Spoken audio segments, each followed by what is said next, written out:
जानकारी के लिए। मुल्क में आज 252 दिनों बाद कोरोना के एक्टिव मामलों की तादाद सबसे कम यानी 1,51,209 दर्ज की गई। मुल्क में कोरोना के 11,903 नए मामलों की तस्दीक हुई है। वजारत सेहत की जानिब से जारी करदा आदाद शुमार के मुताबिक मुल्क में पिछले 24 घंटों में 311 अफराद की मौत हुई है, जबकि एक दिन में 14,000 से ज्यादा मरीज सेहतयाब भी हुए हैं।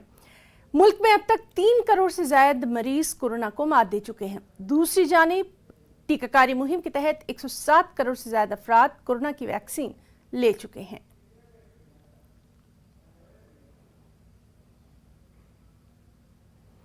और कोरोना टीकाकारी मुहिम का जायजा लेने के लिए वज़ीर-ए-आज़म नरेंद्र मोदी आज एक अहम वर्चुअल मीटिंग करने वाले हैं। इस वर्चुअल मीटिंग में 39 अजला के डीएम शिरकत करेंगे जहां टीकाकारी कम दर्ज की गई है।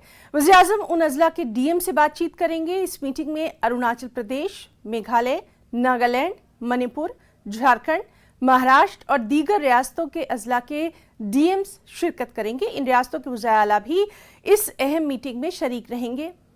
टीकाकारी मुहिम के तहत मुल्क में अब तक 1 अरब 6 करोड़ से ज्यादा टीके लगाए जा चुके हैं। मुल्क में कोरोना के नए मामलों में भी कमी दर्ज की गई है।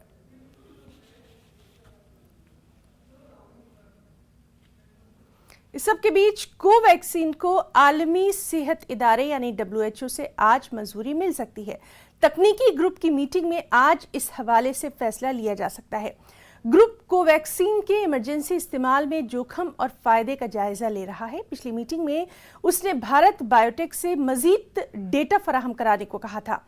ख्याल रहे कि कोवैक्सीन के फेज 3 ट्रायल के बाद भारत बायोटेक कंपनी ने दावा किया था कि वैक्सीन की इफादियत 78% है, यानी ये कोरोना इन्फेक्शन को रोकने में 78% मौसर है।